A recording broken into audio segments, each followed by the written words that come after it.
चलो, carbonic anhydrase inhibitors, ठीक है। So carbonic anhydrase inhibitors again they're a class of weak diuretics, ठीक है। जैसा नाम है, ये क्या करेंगे, they are going to inhibit the enzyme which is called carbonic anhydrase. अब कार्बोनिक एनहाइड्रेस एंजाइम की एक्टिविटी मेनली कहाँ पे होती है, PCT, प्रॉक्सिमल कॉन्वोल्यूटेड ट्यूब्यूल में, ठीक है। See we have two types of carbonic anhydrase enzyme, two isoforms, one is 4, one is 2, type 4 and type 2। क्या करेंगे, जस्ट सी दिस डायग्राम, ठीक है। Again this is the tubular cell, उसके right side में that is the lumen, जो हम PCT DCT कहते हैं, वो ल्यूमेन है, और उसके लेफ्ट साइड में एक्स्ट्रा सेलुलर फ्लूइड, मतलब इंटरस्टिशियल स्पेस। क्लियर है। ल्यूमेन के अंदर कार्बोनिक एनहाइड्रेस टाइप 4 होती है, right.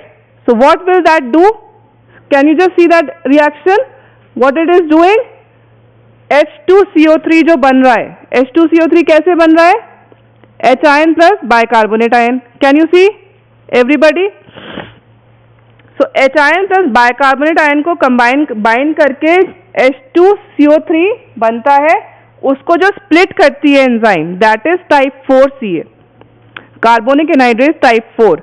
It will cause breakdown of H2CO3 into water and CO2, ठीक है। So now this water and CO2 can easily diffuse across this tubular cell. Okay, so ions might not diffuse freely, but water and CO2 can diffuse. So now this water and CO2 will move inside the tubular cell. Now it is inside the cell. ठीक है। अब cell में क्या हुआ, फिर से carbonic anhydrase type 2, now it is type 2 which is inside the cell. It will act on water and CO2, again it is going to form H2CO3. ये वापस स्प्लिट होगा H ion plus bicarbonate ion, right. तो ये हम जो कर रहे हैं प्रोसेस, डूइंग अनडूइंग, इसका फायदा क्या हुआ, if you can appreciate further, ये बाइकार्बोनेट आयन सेल के अंदर जो है, ये सोडियम के साथ एक्स्ट्रा सेलुलर फ्लूइड में चला गया, जहां से वो ब्लड में चला जाएगा। तो इवेंचुअली ये सारी प्रोसेस जो हो रही है, वो क्यों हो रही है, जो बाइकार्बोनेट ट्यूब्यूल के अंदर था, which had entered the tubule through the glomerular filtrate, वो वापस ब्लड में जा रहा है। अब वो सीधे तो जा नहीं सकता because of its polarity, negatively charge है, तो इजीली 2 बार तो सेल मेम्ब्रेन क्रॉस कर नहीं पाएगा, उसके पास अपना कोई चैनल भी नहीं है। तो उसको हमें ब्लड में पहुंचाने के लिए ये लंबा प्रोसेस करना पड़ा कि पहले CO2 बनाया, CO2 प्लस वाटर, उसको सेल के अंदर लेके गए, उसका फिर आयनिक फॉर्म में स्प्लिट किया, फिर हमारे बेजोलेटरल सेल पे हमारा सोडियम बाइकार्बोनेट सिम्पोर्टर होता है, वो इसको सोडियम के साथ ब्लड में ले जाएगा, ठीक है। ओके, तो हमारे ये जो कार्बोनिक एनहाइड्रेस इनहिबिटर्स है, these diuretics, what will they do,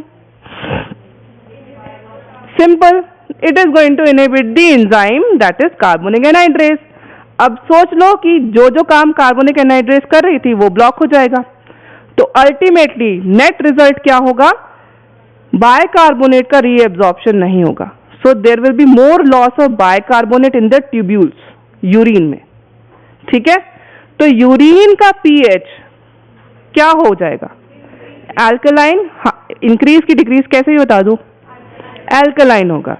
so carbonic anhydrase inhibitors are those diuretics. पहली चीज ये है कि they are going to inhibit the enzyme carbonic anhydrase, जिसकी वजह से क्या होगा, there will be loss of bicarbonate, there will be reduced reabsorption of bicarbonate in PCT। तो यूरिन में there will be more bicarbonate, क्योंकि bicarbonate increases the pH, alkalinize करता है। So that is why these diuretics they alkalinize the urine, ठीक है। Urine का pH बढ़ गया, एल्कलीन हो गया, तो बॉडी में क्या होगा, एसिडोसिस, बिकॉज बॉडी का बाइकार्बोनेट लूज हो रहा है।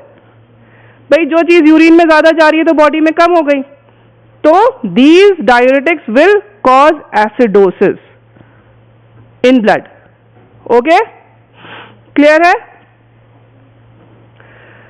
So the net effect is inhibition of bicarbonate, ठीक है, resorption in PT and mild alkaline diuresis. Clear है?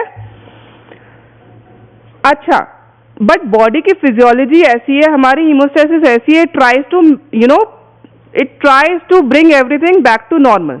भले ही एसिडोसिस हो रहा है because of use of these diuretics, our body will adapt now when it senses कि bicarbonate lose हो रहा है, कोई ड्रग आ गई जिसने ये किया है and in the body there is acidosis.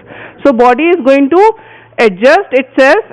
Adjust कैसे करेगी? It will try to filter less bicarbonate in the urine. Glomerular filtrate में बाइकार्बोनेट पहुंचेगा ही कम.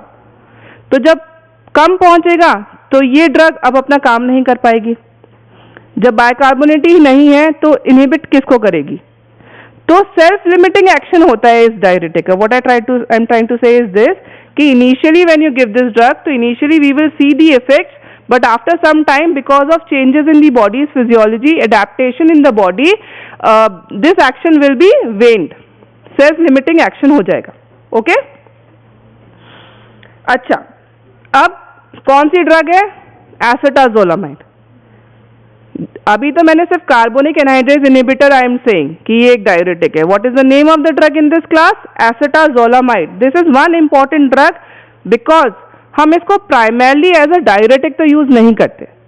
We are not using it for indications like oedema and others, but हमारे कुछ और important indications हैं which are extra renal where we are using this drug, and this is important drug like intraocular tension, like glaucoma. You must have all heard, और ANS में शायद पढ़ा भी होगा मैनेजमेंट ऑफ ग्लोकोमा. शायद याद हो. नहीं याद है तो एटलीस्ट आज घर जाके एक बुक खोल के एटलीस्ट वो पार्ट पढ़ लेना. ग्लोकोमा में वी आर यूजिंग एसिटाजोलामाइड और we are using this class of drug called carbonic anhydrase inhibitors. So वहां पे भी काम यही है. ठीक है? It is causing decreased formation of aqueous humour. Aqueous humour ज्यादा बनेगा तो इंट्राऑक्यूलर प्रेशर ज्यादा होगा. ठीक है? दूसरा इंपॉर्टेंट यूज आता है इन केसेस ऑफ लाइक सीएनएस में, बिकॉज CO2 का लेवल बढ़ जाता है ब्रेन में because of use of this drug. ठीक है? CO2 ज्यादा हुआ मतलब pH कम हो गया. And when this change happens in brain, तो if somebody is having tendency of seizures, epilepsy की टेंडेंसी अगर किसी में है, तो सीजर की threshold increases. The threshold of occurrence of seizure, the threshold of occurrence of epilepsy increases if pH decreases. Clear है everybody? Simple से fact याद रखो कि जब pH कम होता है, जब CO2 ज्यादा होता है ब्रेन में, तब थ्रेशोल्ड इंक्रीजेस, तो सीजर के होने के चांसेस कम हो जाते हैं. थ्रेशोल्ड, जिस ट्रिगर पे सीजर होगा वो ट्रिगर अब स्ट्रॉन्ग होना चाहिए. So that's why it was found that it is useful in seizures. ठीक है? So it can be used as an adjuvant. Again first line drug तो नहीं है, but as an adjuvant it can be used in epilepsy. Glaucoma I have already told you. Second क्या है? To alkalinize urine. ये कहीं general pharmacology में कभी पढ़ा होगा कि हमको यूरिन अल्कलिनाइज करनी होती है. कब करनी होती है? Drug toxicity. कौन सी? किसी भी ड्रग टॉक्सिसिटी में, एसिडिक ड्रग्स. हाँ, लाइक क्यों करेंगे? If you remember the fact, if a drug is acidic, weak acidic drug होती है, तो वो अल्कलाइन पीएच में डिसोसिएट हो जाती है. इट ब्रेक्स डाउन, पोलराइज हो जाएगी. Once it is broken down, तो वो अब रीएब्सॉर्ब नहीं हो पाएगी. It gets trapped in the renal tubule. Now it can be easily excreted out. अगर हम चाहते हैं, there is a case of poisoning with an acidic drug and we want कि ये ड्रग जल्दी से एक्सक्रीट आउट हो जाए, वापस रीएब्सॉर्ब नहीं हो, तो हम यूरिन को अल्कलिनाइज कर देते हैं. ट्रैप कर लेंगे उस ड्रग को in the urine. Right? So there we can use this drug. Fourth important use, this is exclusively for this diuretic, is acute mountain sickness. This is not motion sickness, mountain sickness. Sickness we experience because when we ascend to high altitudes. That is also because of changes in the gaseous pressure. Okay? And because this drug is causing changes in the CO2 levels. Therefore, this drug is of use in mountaineers. Mountain sickness के लिए symptomatic relief देती है acetazolamide. So this use you should not forget because this is exclusive to this class of diuretic. Is this clear? Can you all just name the uses that I have just told you? First is glaucoma. Second, alkalinized urine. Third, as an adjuvant in epilepsy. Fourth, mountain sickness. हम कौन सी drug की बात कर रहे हैं? Acetazolamide. Very good. Adverse effects I am not naming because it is just expansion of the actions of this drug. ठीक है? Okay. ये तो बहुत easy है. A group of college students is planning a carbonic anhydrase inhibitor such as acetazolamide. They should use this to prevent altitude sickness, मतलब mountain sickness. High altitudes पे जाते हैं तो mountain sickness होती है. Next class of weak diuretics is potassium sparing diuretics. This is important. Important क्यों है? Because primarily हम इसको as a diuretic use नहीं करते. बिकॉज ये वीक डायूरेटिक्स हैं, बहुत ज्यादा डायूरेसिस नहीं कराएंगे. लेकिन जैसा इनका नाम है पोटेशियम स्पेयरिंग डायूरेटिक्स, तो ये हम एज एन एडजुवेंट यूज करेंगे. किसके साथ एडजुवेंट यूज करेंगे? लूप डायूरेटिक्स और थायजाइड्स. क्यों यूज करेंगे? Very good. Because we now know, we understand it very well that loop diuretics and thiazide diuretics they both they have got good efficacy, लेकिन जितनी अच्छी इनकी efficacy है उतना ही ज्यादा ये पोटेशियम का लॉस करवाते हैं. All of you now remember this. We don't want this because our body and our cardiac functioning is very sensitive to potassium levels. जरा सा भी बढ़ता घटता है the cardiac rhythm may change. ठीक है? Muscular functioning will change. We don't want this. और अगर हमें डायूरेटिक यूज करनी है because of some important indication, तो हमें कुछ करना पड़ेगा इस हाइपोकलीमिया का. उसको करने के लिए हमें उनके साथ एक ऐसी ड्रग देनी पड़ेगी जो पोटेशियम के लॉस को कम करे. वो ये है. ठीक है? इसमें दो क्लासेस आती हैं पोटेशियम स्पेयरिंग डायूरेटिक्स की. अगर हम बात करें, so we have two classes of potassium sparing diuretics. First is aldosterone antagonist. Aldosterone antagonist. Second is renal epithelial sodium channel inhibitors. I'll just show you the diagram first. Just look at this diagram. Again, this is one tubular cell which is present in the collecting duct. आपकी पूरी kidney ही इसी पे चलती है. ठीक है? Tubular cell होगी, luminal surface होगी, बेसोलेटरल सरफेस होगी. ठीक है? So ये हमारी कलेक्टिंग डक्ट की ट्यूबुलर सेल है. ठीक है? ये वाला left side is luminal side, right side is the basolateral side. अब प्लीज रिमेंबर, हम कलेक्टिंग डक्ट में जब पहुंचता है जो भी यूरिन फिल्ट्रेट पहुंच रहा है, उसमें जितना भी सोडियम का लोड है, that this collecting duct is will try to reabsorb it. कैसे रीएब्सॉर्ब करेगा? With the help of some channels. उन चैनल्स को कहते हैं एपिथेलियल सोडियम चैनल्स. ठीक है? सोडियम चैनल्स दिख रहे हैं, ये cylindrical blue cylinders, these are the sodium channels, epithelial sodium channels. ठीक है? इनके थ्रू ही sodium will be taken up by the cell. Because the cell is taking a positive charge, it is going to give back some positive charge. तो नीचे जो pink cylinder है, इसके through potassium channel के through potassium will be lost. अब हमारी potassium sparing diuretics क्या कर रहे हैं? वो सिर्फ इस प्रोसेस को ब्लॉक करते हैं. अब ये दो तरीके से इस प्रोसेस को ब्लॉक कर सकते हैं. Please be very careful here. There are two ways by which we can stop this process. ठीक है? एक तरीका है कि ये जो एपिथेलियल सोडियम चैनल्स हैं, इनके प्रोडक्शन को हम बंद कर दें, इनहिबिट कर दें, ताकि ये बने ही ना सेल के अंदर. जब ये बनेंगे ही नहीं तो ये सेल के ल्यूमिनल सरफेस पे नहीं जाएंगे. अब वहां नहीं पहुंचेंगे तो सोडियम रीएब्सॉर्ब नहीं होगा. Is this clear? ठीक है? This is one mechanism. Second mechanism can be कि ठीक है, बन रहे हैं तो बनने तो कोई प्रॉब्लम नहीं है, ल्यूमिनल सरफेस पे एपिथेलियल सोडियम चैनल्स हैं, कोई ऐसा ड्रग यूज कर लो कि जो इस चैनल को इनहिबिट कर दे. Who is talking? ठीक है? This is the second mechanism. मतलब या तो चैनल्स को बनने से रोक दो या चैनल्स को ब्लॉक कर दो. Right? This is the two mechanism of action of potassium sparing diuretics. पहला मैंने बोला था एल्डोस्टेरोन एंटागोनिस्ट। एल्डोस्टेरोन एंटागोनिस्ट में आती है drug spironolactone. Can you see that drug here in this diagram? Spironolactone सबको दिख रही है, एक ग्रीन बॉक्स के अंदर दिख रही है, वो रही स्पाइरोनोलैक्टोन। ठीक है, this is basically what spironolactone is the name of the drug, it is the name of the potassium sparing diuretic. ये क्या करती है? It is simply aldosterone antagonist. क्या है ये? Aldosterone antagonist. अब एल्डोस्टेरोन क्या था?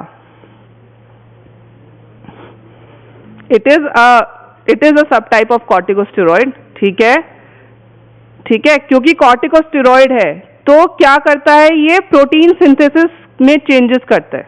It causes changes in protein synthesis.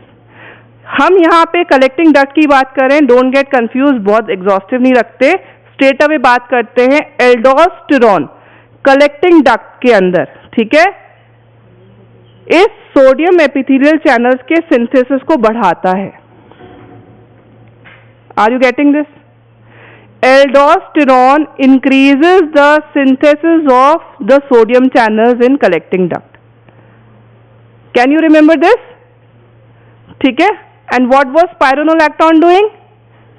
It is aldosterone antagonist. It will prevent aldosterone from doing this. ठीक है, so spironolactone prevents the synthesis of sodium channels, and that's how it is causing potassium sparing diuresis. Okay? Is it clear? दूसरी drug है अमाइलोराइड। Can you see this blue cylinder outside? This अमाइलोराइड ये क्या करेगी? वो दूसरा mechanism करेगी। दूसरा क्या मैकेनिज्म था? It will straight away inhibit the sodium channels. जैसे भी बन रहे हैं कोई प्रॉब्लम नहीं है, ये तो आएगी सीधे सोडियम चैनल्स को ब्लॉक कर देगी, इनहिबिट करेगी। अब नाउ यू टेल मी, हमने दो ड्रग्स देख ली, स्पाइरोनोलैक्टोन और अमाइलोराइड। Which drug is dependent upon the presence of aldosterone? Spironolactone. जब तक स्पाइरोनोलैक्टोन अपना काम कर रहा है, सॉरी, जब तक एल्डोस्टेरोन नहीं होगा स्पाइरोनोलैक्टोन काम ही नहीं करेगी, क्योंकि वो तो एल्डोस्टेरोन को जाके इनहिबिट करेगी। यदि एल्डोस्टेरोन ही नहीं है तो इनहिबिट किसको करेगी? So spironolactone needs the action of aldosterone. Understood? Amiloride has no such problem. वो तो उसको एल्डोस्टेरोन है या नहीं है कोई प्रॉब्लम नहीं है, उसको तो सोडियम चैनल्स दिखेंगे, it will come and inhibit it. ठीक है, this was about your potassium sparing diuretics. ठीक है, uses, I'll just read out. It is used only in combination, that I have been repeatedly telling you, because they are not strong diuretics. We use them in combination to counteract the potassium loss. ठीक है, can you relate it now? Because of thiazide or loop diuretics. ठीक है, second point देखो, when we use diuretics for some prolonged period of time, तो कभी कभी क्या होता है, obviously our body will never give up, our body will always try to fight back, कि हमने डायरेटिक ड्रग दी, डायरेसिस हो रही है, बॉडी विल ट्राई कि भाई ये डायरेसिस नहीं हो, तो it will try to produce more aldosterone so that it can counteract and counteract this effect of diuretic. तो जब बॉडी एल्डोस्टेरोन ज्यादा बनाने लगे in response to a prolong diuretic use, तो हम उसको कहते हैं डायरेटिक रेजिस्टेंस। ठीक है, डायरेटिक रेजिस्टेंस मतलब अब डायरेटिक अपना रिस्पॉन्स नहीं शो कर पाएगी, and that is because of increase production of aldosterone. तो what do you think, which drug can come in use here? Our body develops resistance to diuretics because of increased production of aldosterone. ठीक है, तो अगर हमें इस resistance को overcome करना है, ठीक है, कि डायरेटिक रेजिस्टेंस जो हो रही है it is because of aldosterone over production, इसको मुझे ठीक करना है तो मुझे क्या देना चाहिए? स्पाइरोनोलैक्टोन की अमाइलोराइड? Spironolactone because it is aldosterone antagonist straight away भाई। एल्डोस्टेरोन रेजिस्टेंस कर रहा है, उसी को तो हमें रोकना है। उसको रोकने के लिए दवाई कौन सी है? स्पाइरोनोलैक्टोन। ठीक है। Interactions again I am not discussing because now it is self-explanatory because they are preventing loss of potassium. So if you give it with any drug which increases potassium levels, it is going to enhance hyperkalemia. ठीक है। So it is a self-explanatory interaction. You have to remember this. ये भी मैंने already बता दिया है। Last diuretic mannitol, ये भी मैंने पढ़ के आने के लिए बोला था। किसी ने पढ़ा?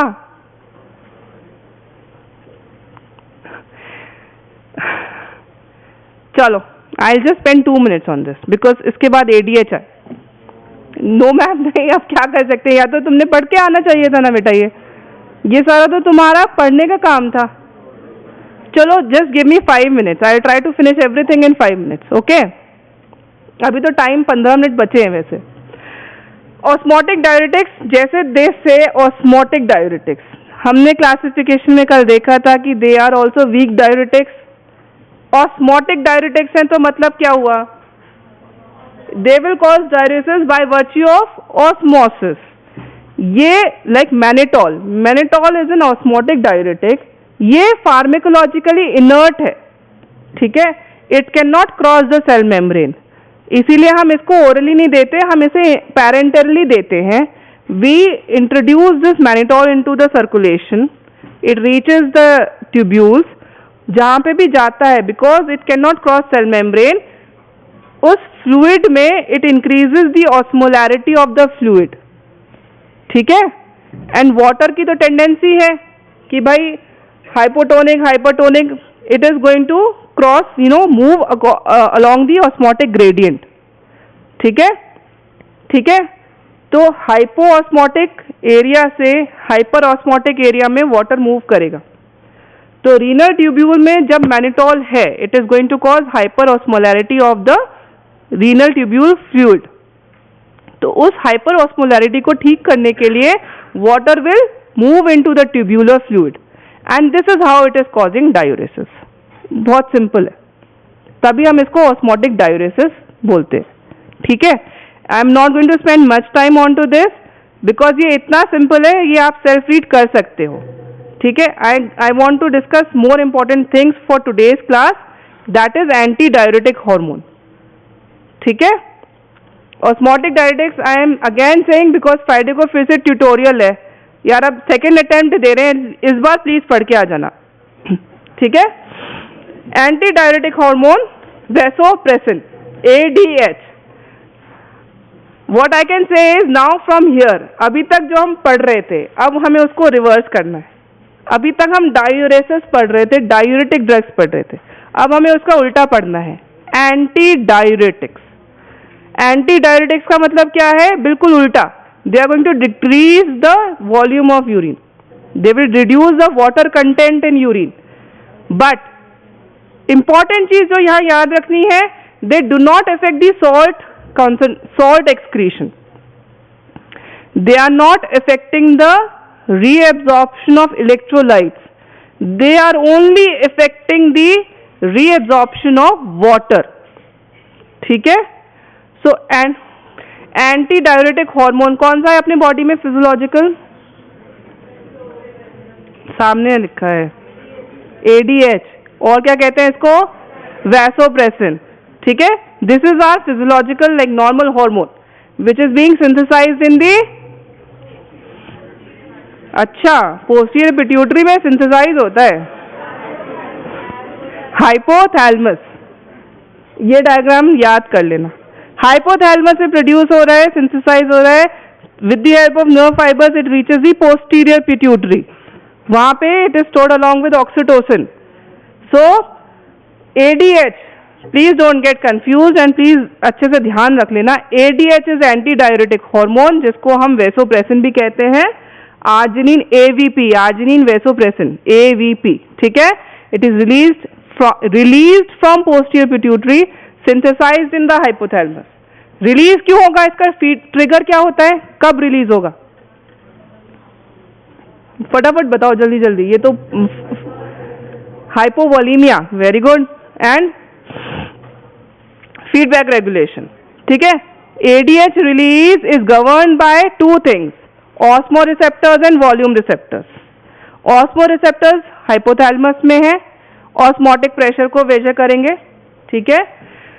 वॉल्यूम रिसेप्टर्स हमारे वैस्कुलेचर में, like left atria, ventricles and pulmonary veins में है. ठीक है.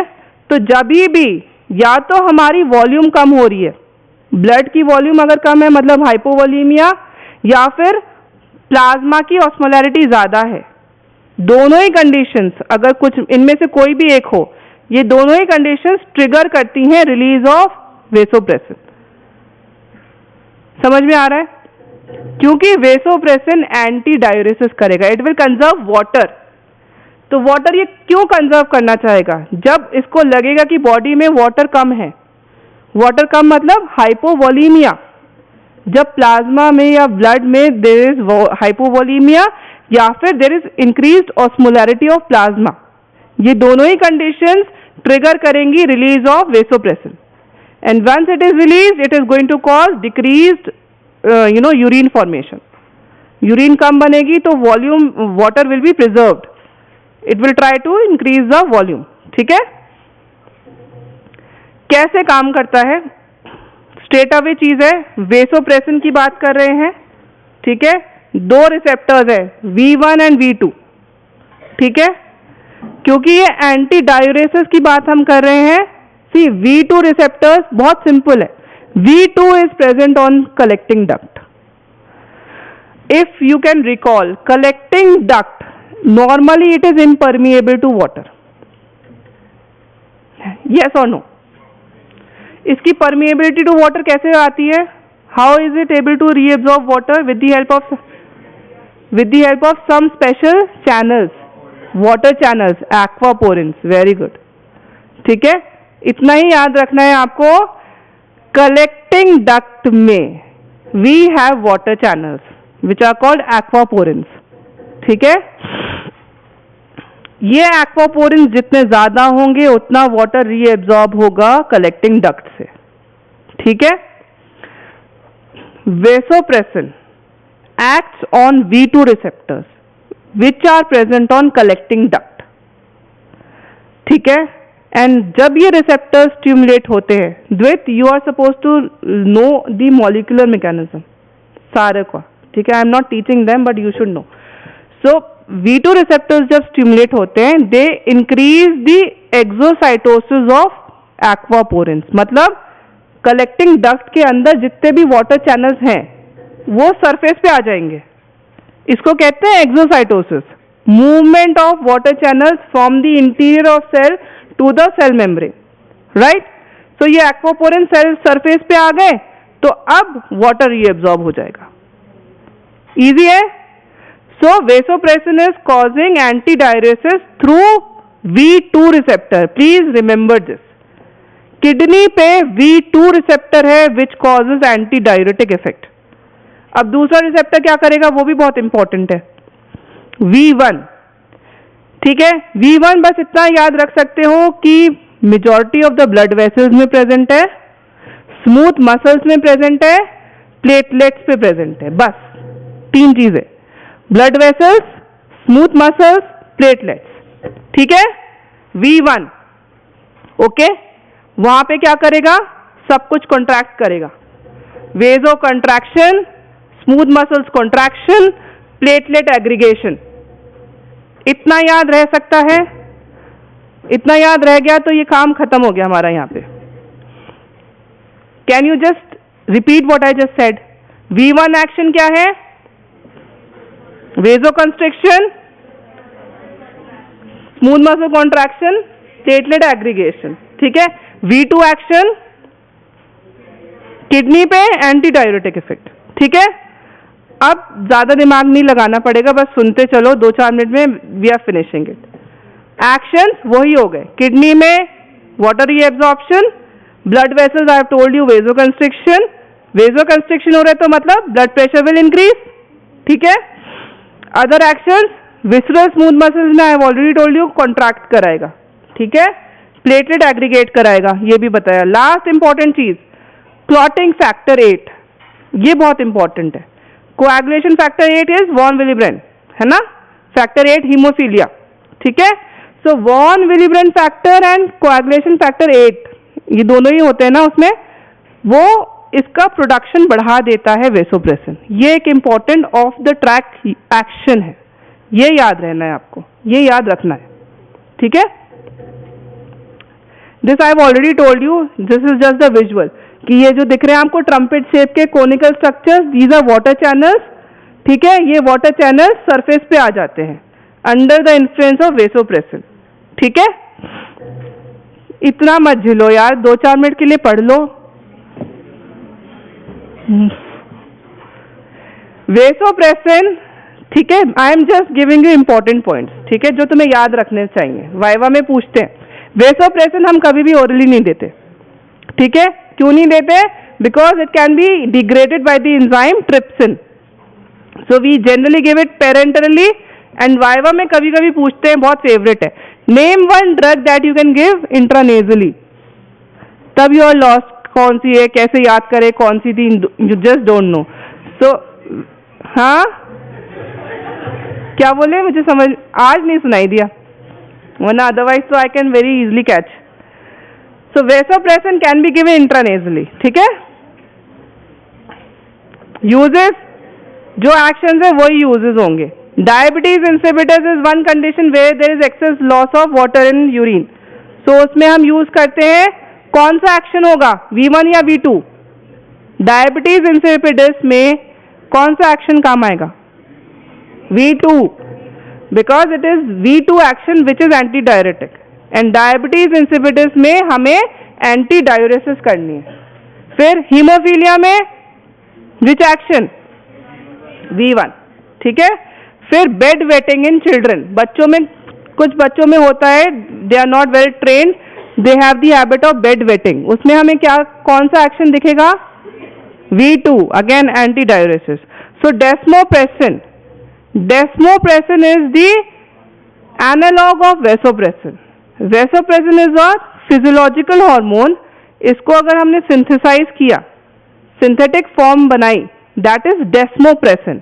And please remember, desmopressin only has V2 action, V2 action desmopressin show करती है, desmopressin does not show V1 action. मैं ये बार बार क्यों बोल रहे हैं, क्योंकि वाइवा में बहुत बार पूछते हैं कि डेस्मोप्रेसिन ही क्यों यूज करोगे बेड वेटिंग में, तुम टर्लीप्रेसिन यूज कर लो, वेसोप्रेसिन यूज कर लो। तो answer is we would want a specific V2 action that is shown by desmopressin. V1 action हमें चाहिए ही नहीं, तो हम क्यों यूज करें कोई और। टेरलीप्रेसिन has both V1 plus V2, ठीक है।